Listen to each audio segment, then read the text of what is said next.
As we all return and get settled in, I am excited to share space with Tim Riesen from Utah State University and Molly Sullivan of Griffin-Hammis Associates.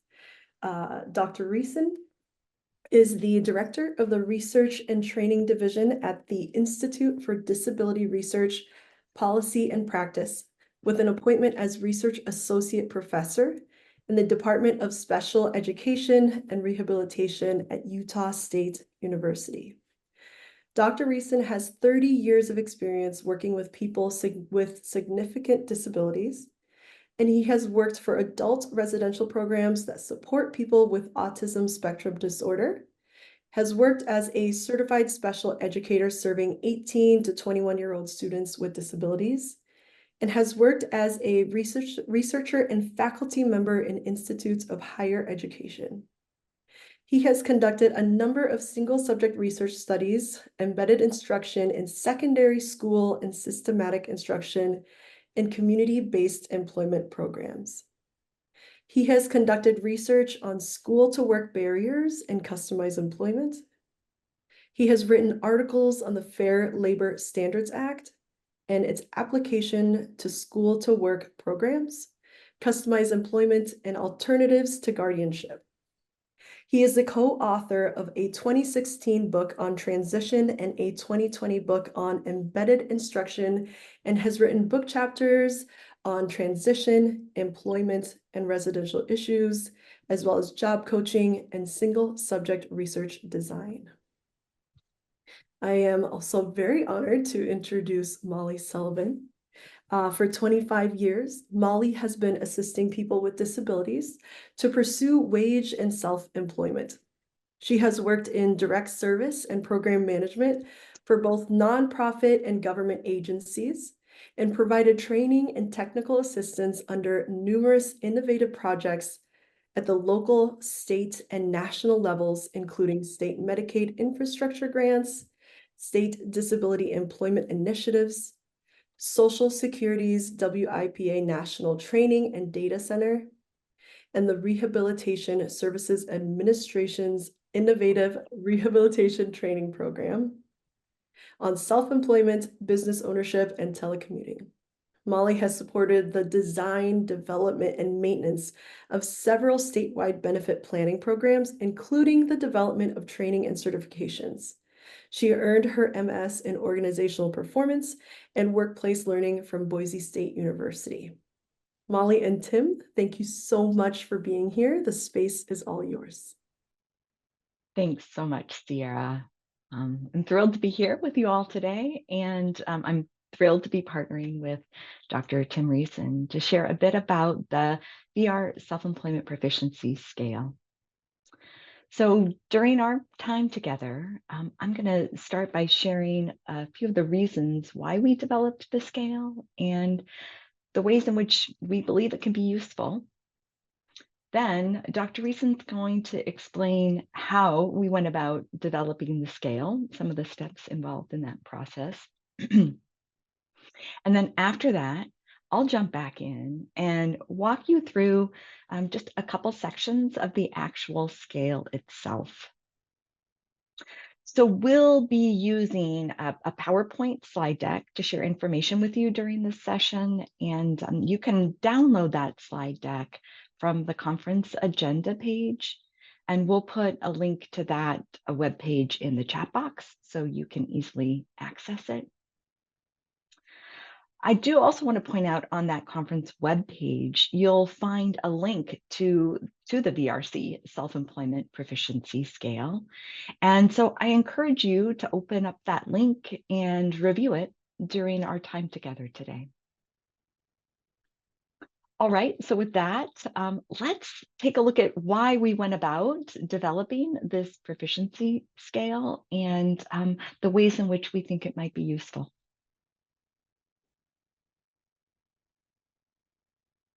So I think I'm going to set the stage first for the why. So over the last 20 to 30 years, the team at Griffin-Hammis has had the opportunity to work with really hundreds of people with disabilities on the path of self-employment. And through those experiences, we've seen how self-employment provides just a very innovative means to work. For some people, it's a way of naturally accommodating a disability around employment, or in other cases, it could be creating employment that's a good fit that doesn't otherwise exist in the community. And during this conference, you'll have the opportunity to hear from some business owners about why self-employment has been so important for them. But to make this option possible, to make self-employment a possibility, vocational rehabilitation professionals need to be able to support people in exploring and pursuing self-employment. And over the years, through our experiences, we've seen how hard it can be for rehab professionals to support a person when they themselves have little to no knowledge about self-employment. We know there's a learning curve with this topic. And when someone is new, is early on in that learning curve, we know they need support. So as part of our work on the RSA Innovative Rehabilitation Training Program grant, we set out to define what a rehabilitation counselor who is new to self-employment could realistically do to support a VR customer, and what things they'll need help with as they grow their knowledge and skills over time. We really set out, when we created this tool, to serve as a guide, ideally, for VR counselors and VR management in two ways. The first is really for the scale to be able to be used to set realistic expectations for what a VR counselor can do on their own when supporting people with self-employment, given that VR counselor's level of proficiency. And then the second way we see this tool being useful is that the scale can be used to design a system of support for VR counselors to help ensure that all VR customers exploring and pursuing self-employment are able to receive quality services regardless of the counselor's level of proficiency. So in practical terms, what does this look like? Well, it could be a VR counselor uses the scale to self-assess their own knowledge around self-employment and identify the support they need when working on a self-employment case. A VR agency could use the proficiency scale to evaluate whether the VR staff in their agency have the support they need given their individual levels of proficiency. Lastly, I would also say that we were motivated to create this scale in our work with the this IRTP, this Innovative Rehabilitation Training Program grant, to serve as a guide for us in designing training that would meet specific levels of proficiency. So really several purposes, and in going into it, and at this point, we're seeing several uses. Although as we share the scale with you, as you learn a little bit more about how it was developed, and we walk you through a bit of the scale, I challenge you to think about how you can use the tool to support you in your work, because there could be ways that it could be useful that didn't even occur to us. So that's a bit about how we came to this point in time, where we moved forward with developing it and then ended up with a scale to work with. What I'd love to do now is shift over to Dr. Riesen, and he'll share a bit about the process that we went through for developing the scale, so you can begin to understand that it was a very methodical process that involved gathering feedback from folks across the country. All right, I'll turn it over to you, Tim. Thanks, Molly. Well, thank you for inviting me to present with y'all. See, I'm using y'all to Beth with y'all today. I'm here in Utah, and as Sierra indicated, I work at the IDRPP, which is Utah's University Center for Excellence in Developmental Disabilities, the UCED here in Utah. So let me kind of explain how we went about developing this proficiency scale. we were quite intentional when we started to think about how to develop the scale. And we really wanted to really get feedback from people who are in the field and really get a good understanding of what is required to do self-employment from a VR context. So we started off the process, thinking about this framework of scale development, of defining the skill or the domain and identifying key competencies. And for these first two bullet points, we utilized what's called a Delphi methodology to really understand what folks think about the proficiencies needed to implement self-employment. If you're not familiar with the Delphi methodology, it's a research methodology that was actually developed in the 50s by the Rand Corporation to study warfare and build consensus around technology and warfare. And it's since been extended to other fields. We're using it in education, healthcare, so on and so forth. And it's really a tool used to really get consensus from a group of individuals about a topic. And then we can start distilling down the topic and really understand what folks need to understand related to self-employment. So, as Molly indicated, one of the things that we're seeing or that we've seen across the country is there's a lot of variation in the way people view self-employment and engage in self-employment from a VR context. So we were like, how do we counter that? How do we look at that variation? And then how do we develop a usable scale that folks can implement within each of their VR offices or in a state? So what we started off doing is we created the kind of a framework for our research for this first research question to develop the skill or domain. And we basically wanted to figure out what the facilitators and barriers are to self-employment. So our specific research questions related to this first section of defining the skill or domain was, what are the knowledge and skills needed to facilitate self-employment and business ownership in a VR context? And we also asked the same thing about the barriers. What are some of the barriers related to implementing self-employment? And when we first started thinking through this process, we were kind of thinking self-employment would be linear, right? So we were like, let's start thinking about self-employment as a linear process. You start at step A and you end at step D or whatever the step is. And through this process that we've been undertaking for the past couple of years, Molly and I have realized that it's not linear at all. We thought it was a very linear process, but there's a lot of different things that come into play when we're thinking about self-employment. So for our first Delphi, we were thinking like, let's look at application and intake.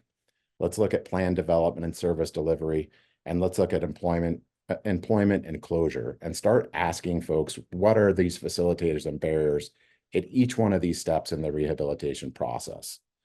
So in order to do our Delphi, in order to start this first step, we looked at the RSA 911 case service report and utilized states that are the top self-employment producers in the United States, or states with 1.2% or higher successful closure rates in self-employment. And that equated to about 20 states in the United States. And then we sent out basically an invitation to participate in this study, in the Delphi study.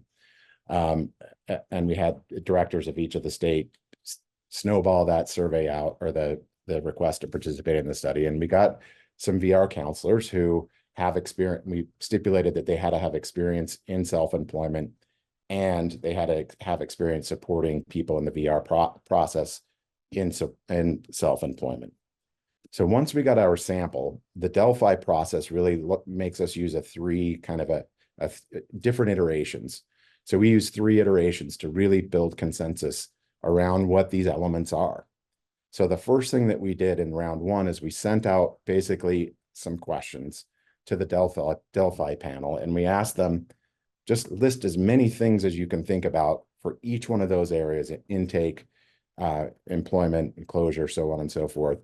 List as many things as you can think of.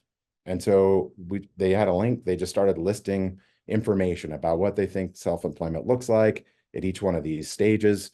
And we left that open for a couple of weeks. And then Molly and I and another researcher here at Utah State University got that information and started to look at it. And we started to examine themes within what folks are saying are some of the facilitators and barriers related to self-employment.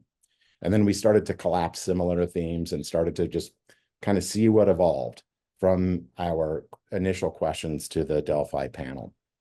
And from that, we basically distilled all this information down into 46 knowledge and skill items or facilitators.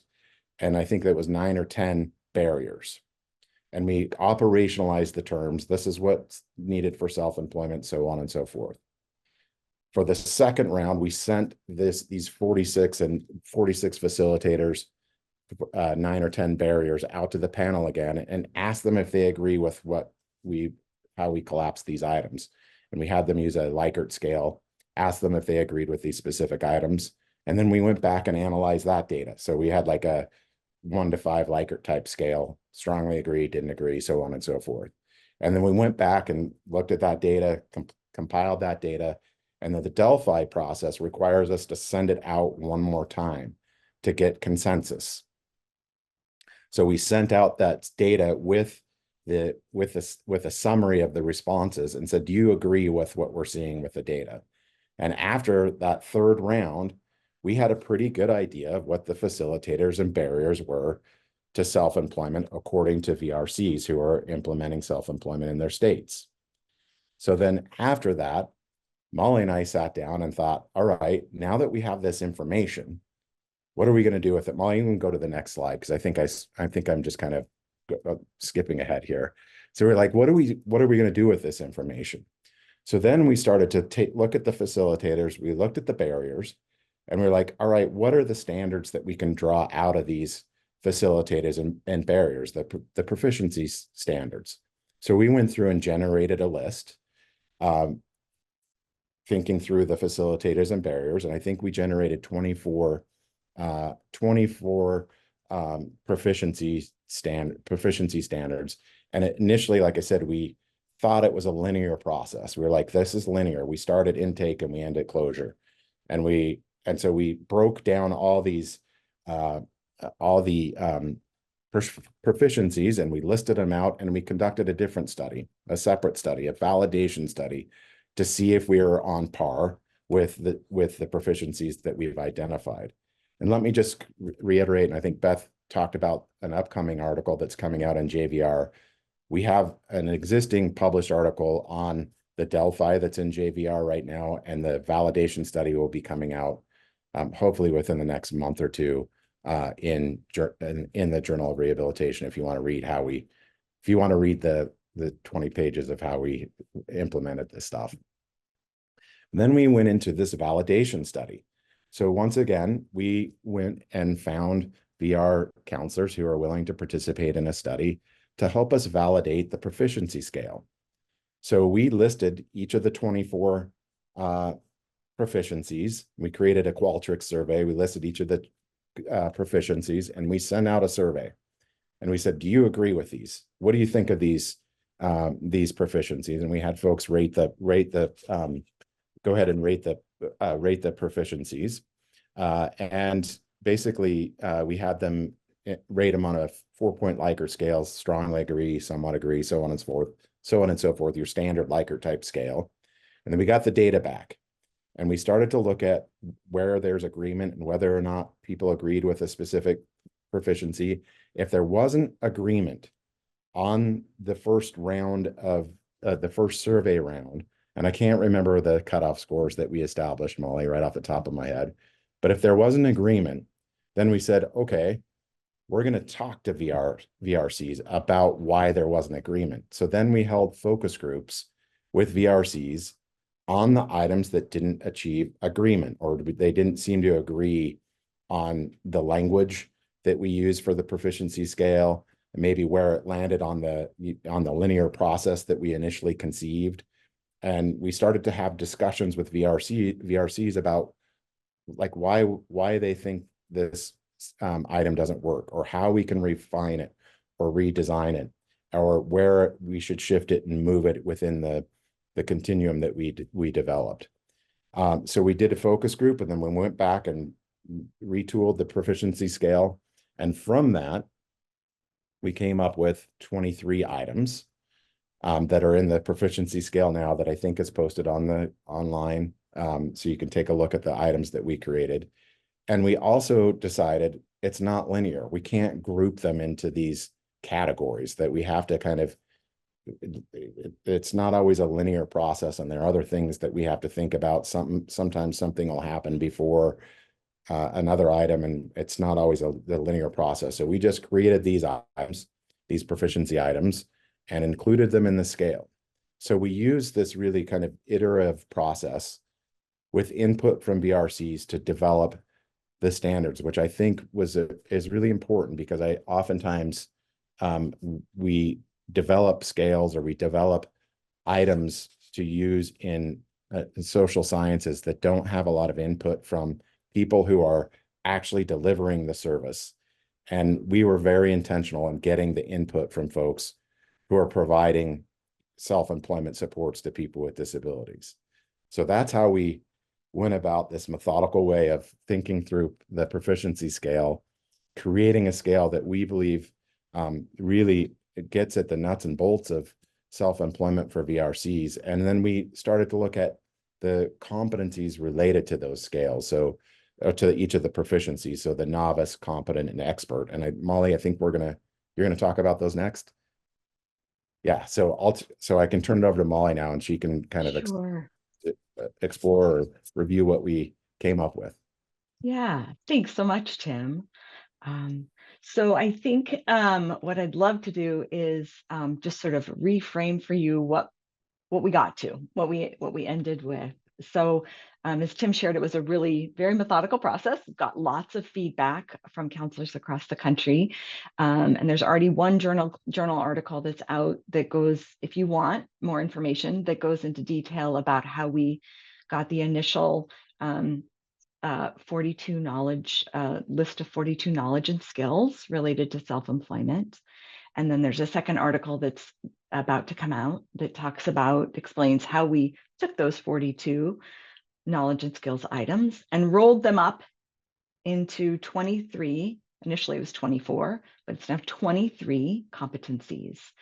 And then how we then built the scale.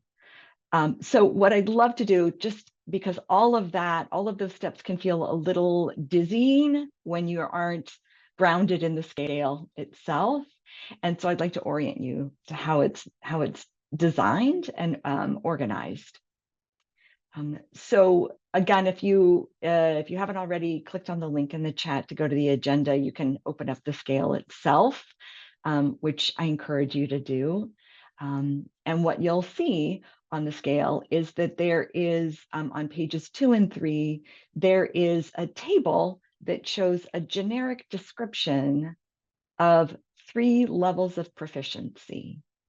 And so the levels of proficiency, meaning that you start novice with very little knowledge and experience. And then in this scale, the next step is you then move into being competent. And then after that, you move into being an expert. So those are the 3 levels of proficiency.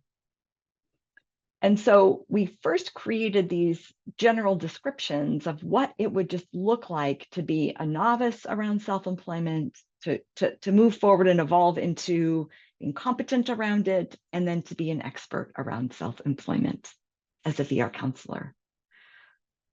And I'm going to walk you through the general description in just a minute. What I want to clarify is the second part of the scale, just sort of the bigger part of it,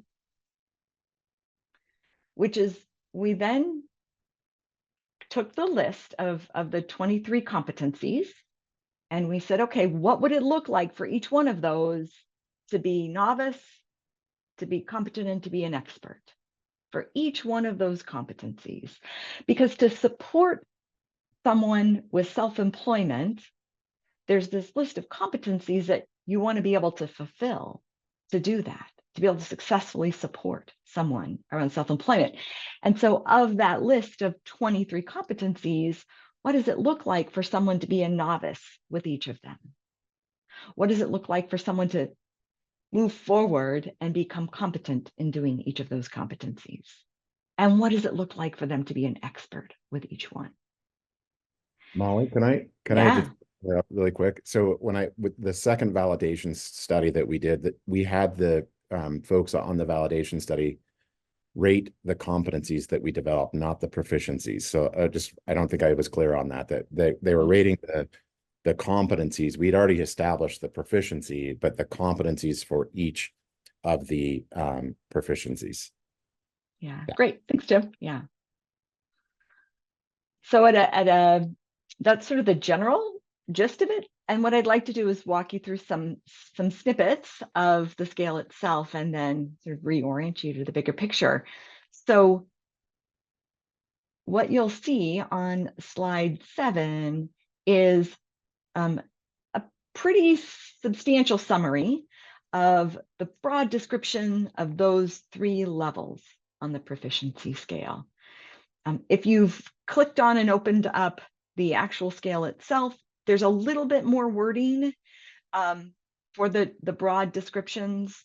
This is just a slightly condensed version to fit it onto a slide. But you can see a little bit more when you look at pages 2 and 3 on the actual scale itself. But I want to get you familiar with what these 3 general or broad descriptions of proficiency look like, so you can begin to see that there's this progression that occurs. So you'll see a novice has a basic understanding of self-employment concepts, policies, and procedures that's gained through coursework and training. Additionally, a novice can understand and discuss terminology and concepts, principles, and issues related to facilitating self-employment. But they'll need to rely on some concrete rules that they can follow and assistance to really do the work, to identify the important elements of a particular self-employment situation, to decide on a course of action, and to really just facilitate self-employment.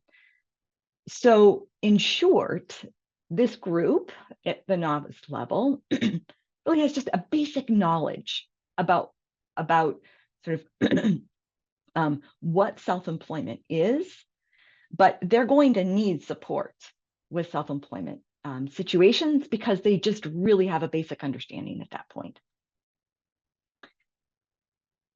So next, you'll see at the competent level, the VRC has more knowledge and some experience facilitating self-employment. And through that, they begin to identify patterns in common situations, and then they can use that to help them decide a course of action. But they do still need at least some technical support at this level. Support at times to identify the elements of a situation that are important to decide on a course of action in some situations, and even to facilitate, just in general, facilitate self-employment. So in short, with this group, they've got a deeper level of knowledge than the novice, but they still require some support. Not as much support, but they're still going to require some support. And then lastly, you'll see that the expert has extensive experience around facilitating self-employment. And so because of that, they can identify the important elements in a situation, decide on a course of action, and carry out their role with implementing self-employment independently. I mean, like any of us, they may need to reach out at times or do some research, but for the most part, they're really just doing the work independently. And really, at this level, a VRC or a VR professional in this situation can become sort of a person to ask, the go-to person when a difficult self-employment situation or complex one arises. They may be a mentor to other VR counselors or a technical expert on the team. So in short, they have, this is a group that's developed extensive knowledge and experience so that they can, for the most part, work independently and even take it a step further by providing some technical support.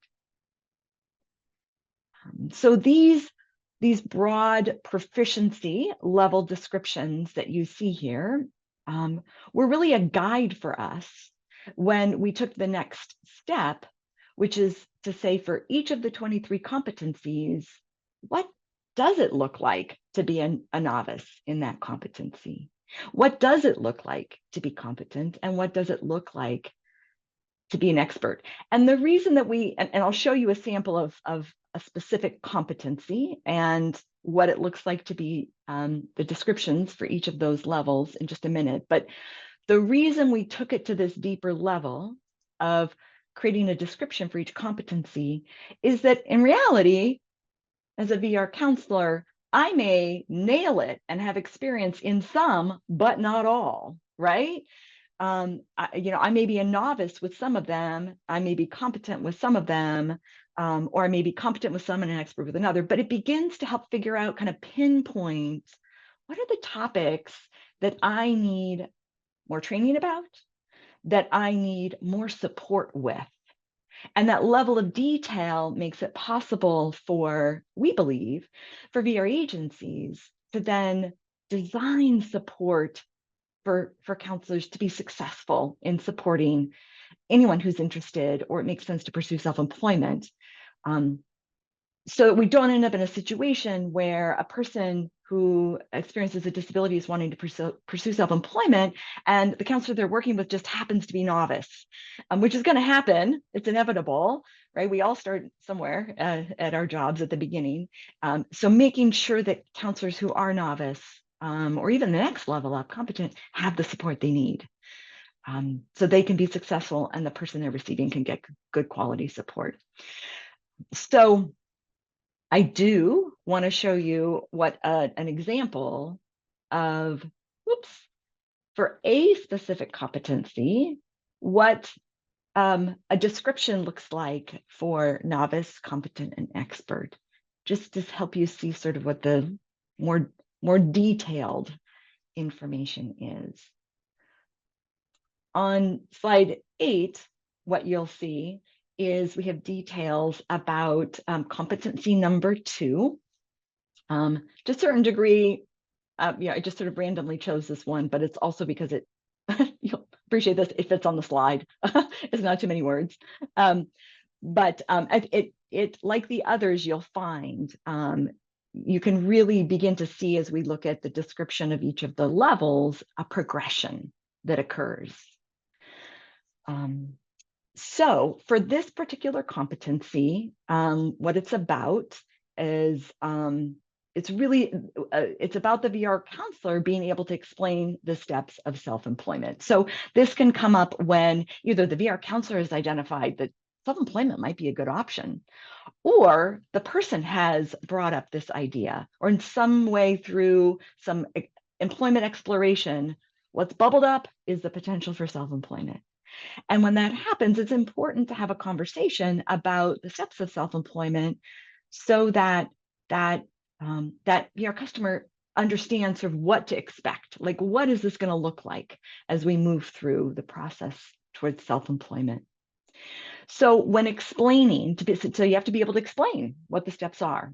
And so with a novice in this competency, they're going to be able to, they should be able to, ideally, accurately explain the steps of self-employment, but they're going to be using or need to use some kind of handout or other material. In other words, it's not realistic to expect a novice to just remember all the steps and the details of them off the top of their head, that they're going to need a little support in doing that. Now, at the competent level, we have a VRC who can do what the novice can do. Plus, they can even take it a step further and help the customer identify the steps that they're on. So, it might be, well, you're here in business concept development, or based on what you've shared, you're here in business feasibility. And even answer some questions that the VR customer has about the steps, right? So you can begin to see they have just a deeper level of knowledge and even some experience when they're in this second level. And with that, they're able to provide really a more personalized explanation of the steps.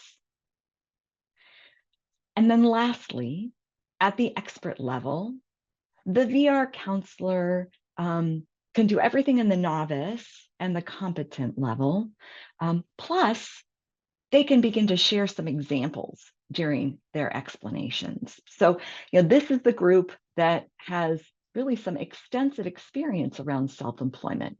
So they can, say, oh, like, for example, if someone who is interested in starting this kind of business, they would be doing this as well. So they can begin to share, use their deeper knowledge and share experience, making it an even more personalized explanation of the steps of self-employment. So I'm hoping you can begin to see in this, with this specific competency, in these descriptions at the 3 levels, that it really aligns with that broad description I showed you on the last slide of the 3 proficiency levels. So we really used the broad general definition or description of the 3 levels of proficiency to guide us as we created a description for each competency. And it's this description that you're seeing on slide 8, the competency level descriptions, that we shared with VR counselors and asked them to rate. How much do you agree with this description? How much do you not agree with this description? And we got phenomenal feedback, really helpful feedback. And as Tim mentioned, initially we, in our thinking, we were thinking, oh, well, there'll be some self-employment steps that would be tackled during intake and eligibility, and some self-employment steps that will be tackled, I should say competencies. Be careful with my wording here. There's some self-employment competencies that will come up and apply during intake and eligibility. And there's some competencies that will happen during IP development. And there's some competencies that will happen during service delivery. But what's true is self-employment can come up as an option at any point in the process.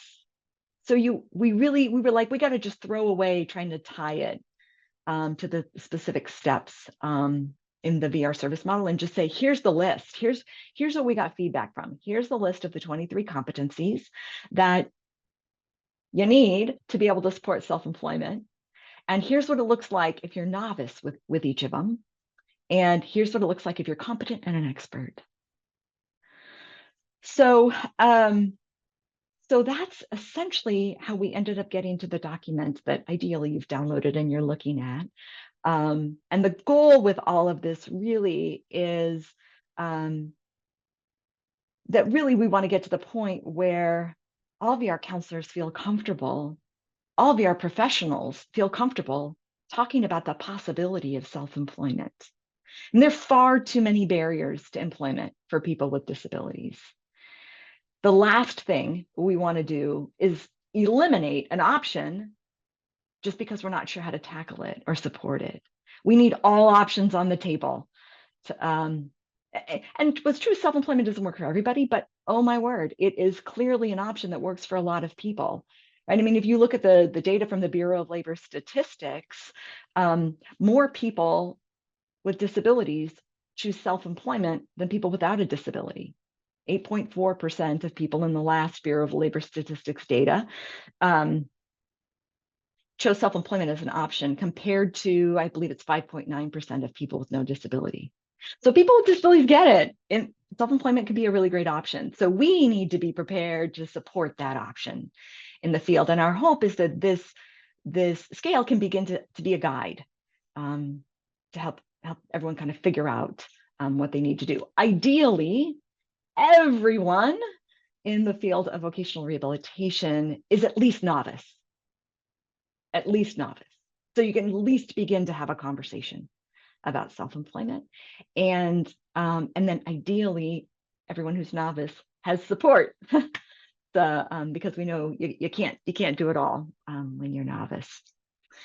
So that's a bit about the scale, how it was created, what it looks like. I'm not going to walk you through the description of the other 23 competencies.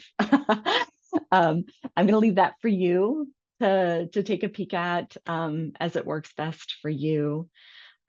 We did want to leave some time for some Q&A, and so we're right on time. We've got about 10 minutes. So I guess, Sierra, I would love to just check in and see if there's any questions for Tim and I. I do see a question in there about validation.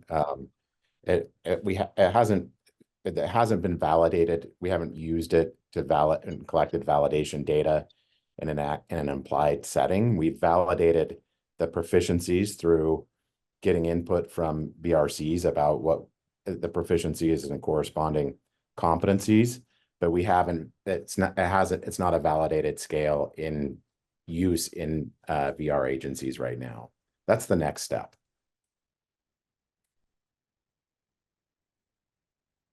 Thank you, Tim and Molly. Does anyone else have questions? Oh, it looks like we received another question from Sean. And I'm just going to go ahead and read it. So, as we are assessing the consumer, do we help out beyond a sole propriety like an LLC or a small corporation? What would that look like with the different tax requirements and records to state and IRS? How can we let them know of the different insurances that they would need in each of their businesses? Yeah, it's a great question, Sean. Yeah, I think what you'll find as you begin supporting people with self-employment is that there are some situations that are a little less involved or a little simpler. Like someone may be doing some independent contract work. And then there can be some situations that get a little more involved. And with each situation, the person is going to want a team to help them think through those options.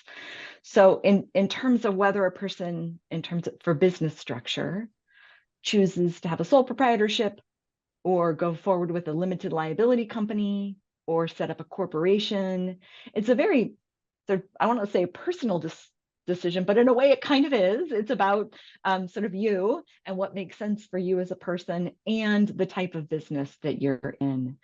In terms of VR supporting different business structures, I would refer you to the state VR agency policies around that. There can be some differences from state to state around business structures. Generally speaking, sole proprietorships, partnerships, and even limited liability companies are pretty standard as a business structure that's supported, and in some cases, corporations. But I would give this opportunity to say self-employment, at least the way we tend to describe it, as a team sport.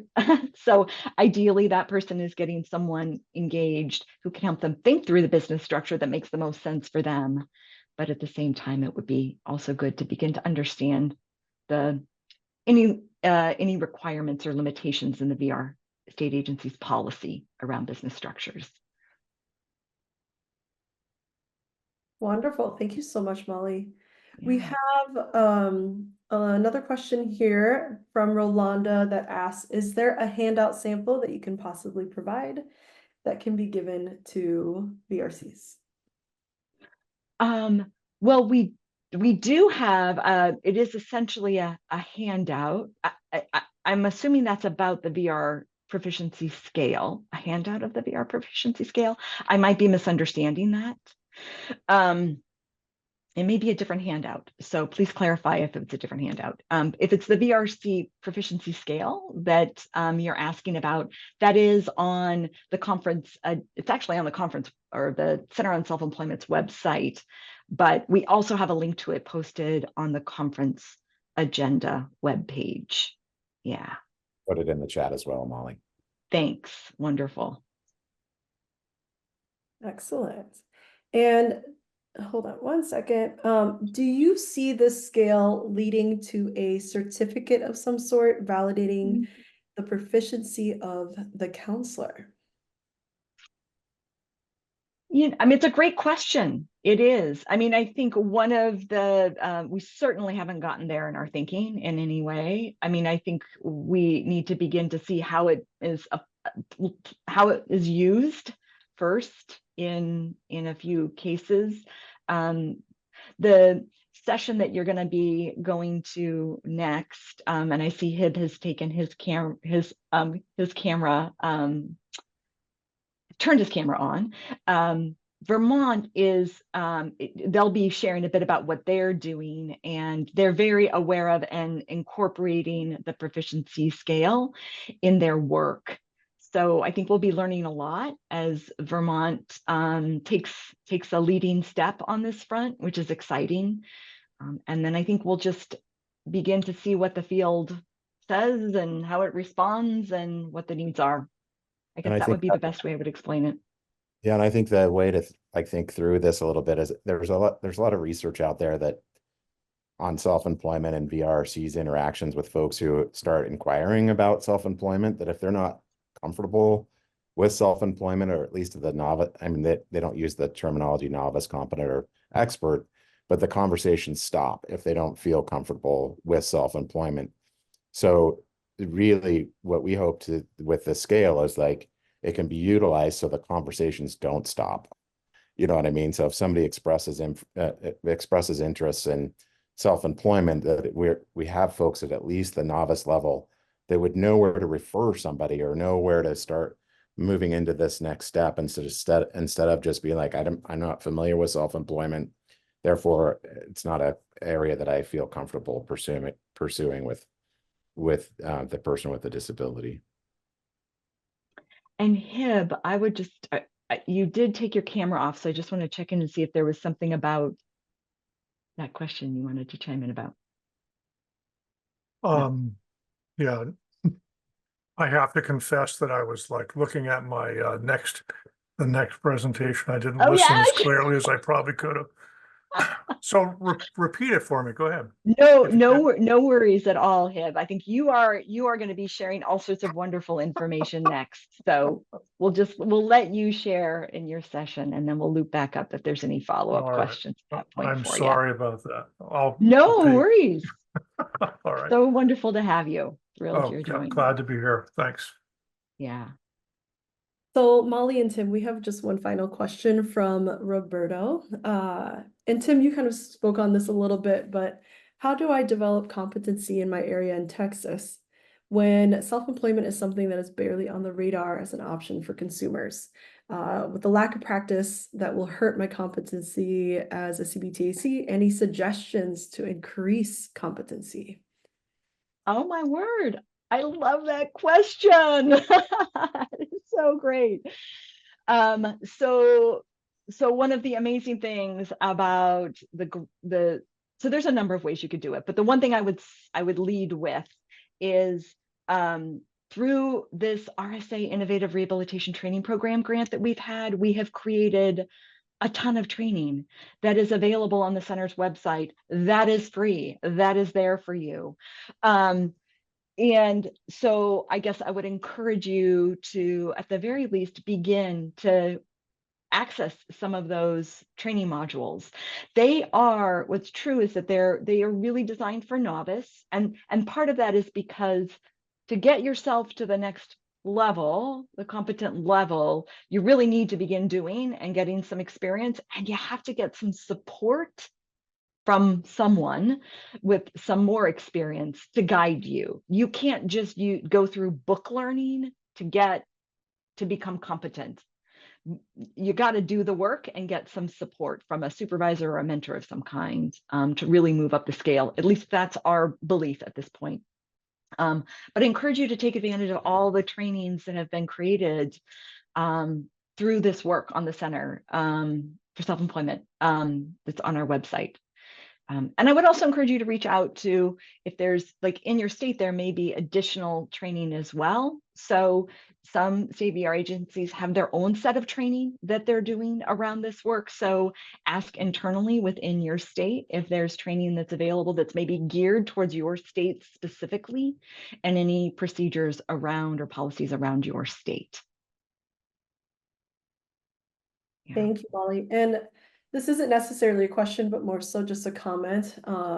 It's from Jacqueline, and they are starting their self-employment program at SEEC, and they're working with their benefits specialists to review the impact on benefits, as this is really critical for parents and the people that they support. Yeah, absolutely. And that came up. You'll see that in one of the competencies that absolutely came up. And the counselors that were participating in this last process of creating the definitions, the descriptions for each level, the competency level, the proficiency descriptions for each competency level were really clear that making sure folks get access to that advisement about their benefits and self-employment was key. So thanks for bringing that up, Jacqueline. Excellent. So Molly and Tim, unfortunately, we are out of time sharing space with you. But thank you so much for your presentation. And we are going to go ahead and take our next 10-minute break. And when we return, we will hear from our friends at Higher Ability from Vermont on building an agency's self-employment services. So Hib, you're ready, my friend. So we'll see you in a bit. Enjoy your 10-minute break. Great. Thanks so much, Sierra. Take care.